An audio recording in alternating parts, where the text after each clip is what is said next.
আমাদের প্রিয় নবী হযরত মুহাম্মদ সাল্লাল্লাহু আলাইহি সাল্লামের ঘর বাড়ি কেমন ছিল আমি তা সারা জীবন শুধু বইয়ে পড়ে এসেছি। কখনো ভাবতেই পারিনি তার এই ঘর বাড়ি দেখার সৌভাগ্য আমার কখনো হবে। রোজার ঈদে আমি এই জায়গাটাতে গিয়েছিলাম আর এই ভিডিওটার কথা আমি একদম ভুলে গিয়েছিলাম। ঢাকার গুলশান শুটিং ক্লাবে এটি অনুষ্ঠিত হয়েছিল। এখানে হযরত মুহাম্মদ সাল্লাল্লাহু আলাইহি সাল্লামের ঘর, তার তৈজসপত্র, তার সবচাইতে প্রিয় কন্যা মা ফাতিমার ঘর, তার তৈজসপত্র, হযরত মুহাম্মদ সাল্লাল্লাহু আলাইহি সাল্লামের মিম্বারখানা এবং মদিনা কর্নার এখানে খুব সুন্দর করে তারা উপস্থাপন করেছিল। এটা দেখে আমার কাছে অনেক বেশি অবাক লেগেছিল, কতটা সাদাসিধে ছিল তাদের জীবনযাপন। আর আমরা এখন অট্টালিকাতে থেকে অনেকে খুশি না।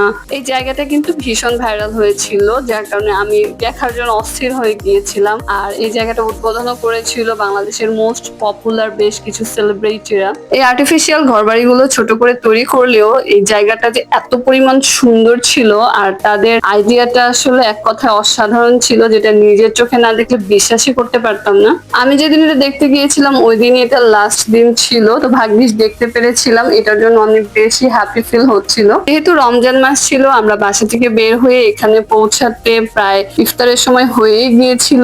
এখানে ঢোকার জন্য কিন্তু কোনো এন্ট্রি ফি ছিল না, সর্বসাধারণের জন্য এটা একদম উন্মুক্ত ছিল। তো আমরা ঢুকেই দেখলাম সবাই সবার মতো ইফতার করার জন্য জায়গা বেছে নিয়ে বসে পড়েছিল। ইফতারের জন্য যেহেতু আরো 10-15 মিনিট বাকি ছিল, তাই আমরা এটার ভেতরে যে স্টল গুলো ছিল ঘুরে ঘুরে সেই স্টল গুলো দেখছিলাম। এখানে 3-4টা খাবারের স্টলও ছিল, যেখানে অনেক রকমের মুখরোচক খাবার ছিল, কিন্তু খাবারের দাম অনেক বেশি ছিল। গুলশান এরিয়া বলে কথা, তো যেহেতু ইফতার করতেই হবে, সো আমরাও বেশ কিছু খাবার নিয়ে নিলাম ইফতারের জন্য। আমার ছেলেও কিন্তু তার মামুনি আর পাপার মতো নতুন নতুন জায়গা ঘুরতে ভীষণ পছন্দ করে। ওর হ্যাপিনেস দেখেই বোঝা যাচ্ছে সে যে কি পরিমাণ হ্যাপি ছিল। তো খাবার নিয়ে আমরা চলে গিয়েছিলাম আমাদের নির্ধারিত স্থানে, সেখানে আমরা বসে এখন ইফতারটা সেরে নিব। যেহেতু মানুষজন অনেক বেশি ছিল, তাই টেবিল ফাঁকা না পেয়ে আমরা নিচেই বসে পড়েছিলাম। আর পাশের টেবিলে দেখলাম ঝগড়াঝাটি চলতেছে টেবিল নিয়ে। ভাইরে ভাই, মানুষ পারেও 10-15 মিনিটের জন্য একটা জায়গায় ঘুরতে এসে সেখানেও ঝগড়া করার লাগে। বাট এবার এই যে খাবারটা দেখছেন, এই খাবারটা আমরা নিয়েছিলাম ইফতারের জন্য। এখানে 500 টাকার খাবার ছিল। মদিনার আদলে সাজানো এই জায়গাটার মধ্যে আমার সবচেয়ে বেশি ভালো লেগেছিল বাইরের অংশটাতে, যেখানে আর্টিফিশিয়াল করে উটও বসানো হয়েছিল।